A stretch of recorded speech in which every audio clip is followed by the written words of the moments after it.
começar com a Amélia.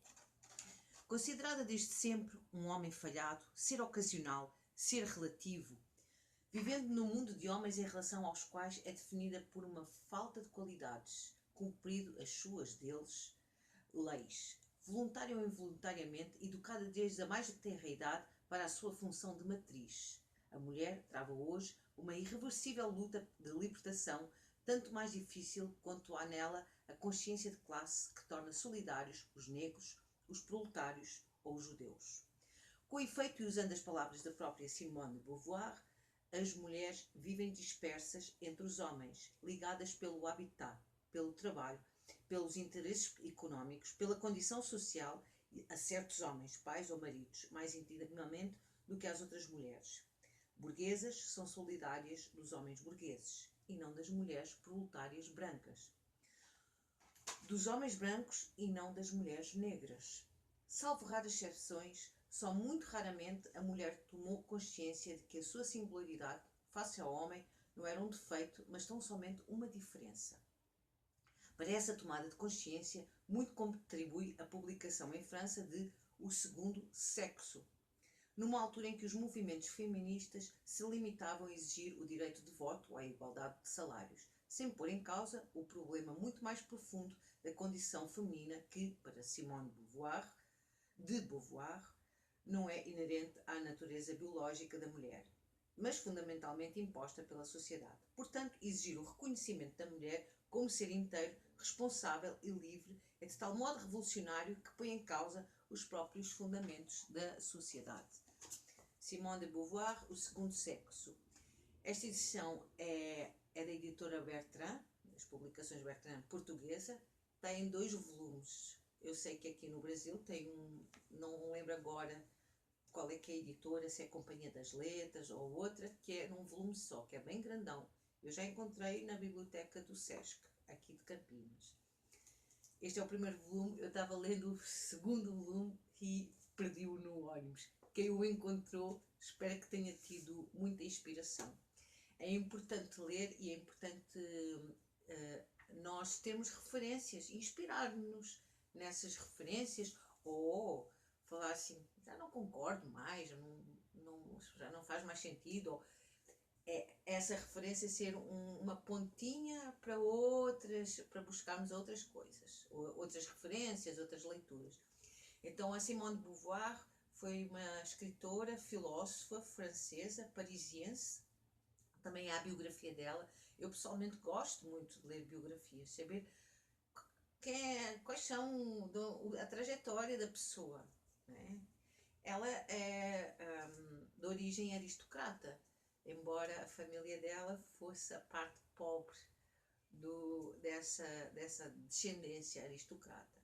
Estamos a falar também de uma realidade parisiense, onde também ela viveu a Segunda Guerra Mundial, não é? A ocupação nazista. Ela foi companheira do Jean Paul Sartre, também filósofo, existencialista. Eles estiveram aqui, aqui no Brasil, no início dos anos 60, através do escritor Jorge Amado, que também fez parte de um governo na época, antes de 64.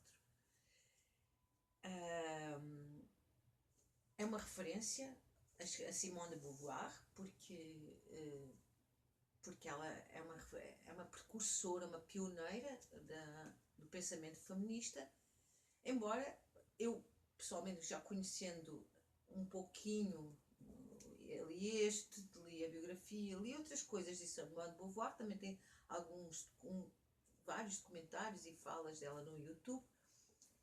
A mim agora me interessa também, entre vários motivos, estar no Brasil, quem são as escritoras e escritores afrodescendentes e indígenas. O que é que essas mulheres têm para falar? Curiosamente, aqui na orelha, ela fala de negros, proletários ou judeus, não fala de indígenas, porque na França, assim, talvez até existam indígenas, mas não é algo que não é marcado, não é uma presença marcada.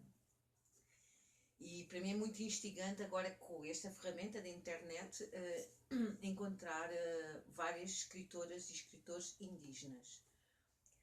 Então, por exemplo, eu penso que eu já apresentei num outro momento esta Fátima Mernissi, que ela era uma escritora socióloga marroquina, feminista. Então e ainda vou mostrar um outro livro, né, que é O Chapeuzinho Esfarrapado, Outros Contos Feministas do Folclore Mundial. Organização Ethel Johnson Phelps. A Simone de Beauvoir, assim, eu não estou fazendo um resumo do livro, estou apresentando uma autora que muitas pessoas já conhecerão, muitos de nós e muitas de nós já conhecerão, outras não, ou já ouviram falar, e aqui há um tempo atrás, aqui em Campinas, foi proibido, sei lá, uma história que nas escolas não se podia falar de Simone de Beauvoir, enfim, aquela fanfarra de sempre que temos que estar atentos, não é? A não ir atrás dessas falas, desses pensamentos. E, como eu falei no vídeo anterior, antes de opinar, nós informarmos-nos. Até podemos não estar de acordo com o pensamento dela ou com os pensamentos das pessoas ou da pessoa que não gosta dela, o que for. Mas nós temos que nos informar. Aqui eu acho que foi assim, eu esfolhei um livro de uma amiga que é de uma amiga, que é o livro da Simone de Beauvoir, não é Simone de Beauvoir, Simone de Beauvoir, que é A Força das Coisas. E eu fui calhar num parágrafo em que ela fala, eu acho que é na Força das Coisas, que ela fala que aqui no Brasil encontrou, na época, no início dos anos 60, alguns portugueses antifascistas que estavam exilados no Brasil, não é? Porque era pleno fascismo em Portugal. E ela faz referência, eu agora não lembro quem são, mas também não é de interesse, assim, agora podemos depois procurar, mas ela faz referência que essas pessoas que ela encontrou, esses antifascistas portugueses exilados no Brasil, mesmo sendo antifascistas, eles defendiam que Angola ainda deveria ser de Portugal. Eu acredito, é assim, é bizarro, não é? É contraditório, não é? É contraditório, porque o fascismo, o antifascismo, ele não é a favor do colonialismo, da opressão do homem sobre o outro homem, mas depois isso já tem várias, do homem e mulher, ou outro sexo, e o vídeo vai longo, mas é sempre tem o segundo sexo e agora ainda está-se a falar no terceiro e talvez num quarto, não é? Dos transgêneros, de todas as pessoas que não se encontram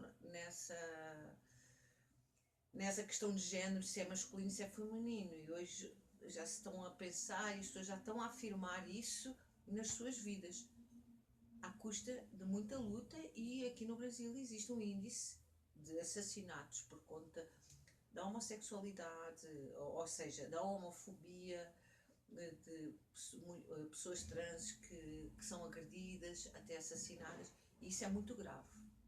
Da intimidade de cada um, cada um tem esse, ou seja, vou construir melhor a frase, só a nós nos diz respeito a nossa intimidade. A intimidade da outra pessoa é a outra pessoa que diz respeito. Há pessoas que gostam de expor a sua intimidade nas redes sociais. É questão delas. É questão delas. Mas é assim, cada pessoa faz o que ela quer na sua intimidade, com a sua libido, com os seus desejos. Assim, em pleno 2020, ainda a preocupação é o que é que o outro faz na cama dá licença. Mas também há pessoas que assim gostam de expor. É a questão delas. É a questão delas. Se elas gostam de afirmar, talvez haja aí uma situação qualquer que elas precisam perceber porque é que elas têm tanta essa necessidade de afirmar que fazem, que acontecem, que vão com esta pessoa, depois vão com aquela, e que são todos desejados. é assim, podemos ou não concordar. Eu acho um pouco folclórico, mas isso é a minha opinião e até posso mudá-la. Mas nós temos respeito uns pelos outros, é importantíssimo.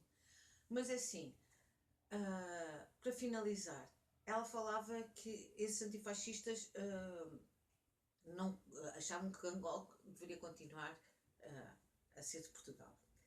Bom, até onde eu sei, os antifascistas portugueses que se opuseram à guerra, que se opuseram ao fascismo e à guerra colonial, eram pela libertação, pela independência dos povos, dos países, dos povos africanos.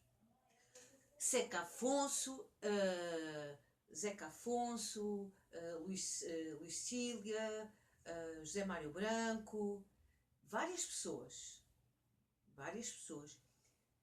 O Zeca Afonso, um compositor moçambicano, aqui tenho uma capelana que foi feita por uma estilista, agora se chama estilista moçambicana, que usa, eu trouxe de Portugal, comprei em Portugal numa feira Mix, e em homenagem assim a Moçambique. Aqui eu recebi uma bonequinha da Denise Santos lá na Bahia, que é uma bonequinha dos orixás, a Denise, que é a pioneira do teatro Lambe-Lambe aqui no Brasil. Então é com muito carinho que eu falo, não só para o povo brasileiro, mas também para quem está a assistir, sei lá, em Moçambique, ou em Angola, ou em Cabo Verde, ou na Guiné-Bissau, que tem muitos portugueses brancos, e não só, francês, o que for, do lado de vocês. Então, nós também, que as contradições existem. Eu já conheci aqui muitas pessoas aqui no Brasil, principalmente, moro perto de uma universidade, que é a Unicamp, e muita gente que se diz de esquerda, assim, tem umas informações, às vezes um pouco desconexas sobre a realidade, sobre a história. E é importante nós conhecermos a história. É muito importante nós conhecermos a história, para não... e não passar rótulos de incompetência e burrice às outras pessoas. Isso também é muito importante. Normalmente quem chama de burro aos outros também tem que rever aí a sua sensibilidade. E se ela não está também a ser um pouquinho menos inteligente. E nós somos muito mais que isso, todos nós. Sem exceção. Há uns que gostam mais de estudar, outros que gostam menos, mas todos nos respeitamos, é revolucionário. E ninguém é burro. Mesmo a pessoa lá num ermo, que nunca teve acesso a nada e que só pensa naquilo que ela pensa, porque é daquilo que ela se alimenta, as fofocagens na internet, os famosinhos. Mesmo essa pessoa, se tiver outros estímulos e afeto, ela é inteligente, tem a ver com a inteligência emocional. Nós não julgarmos a outra pessoa. Isso fica para o próximo vídeo. Um grande beijo.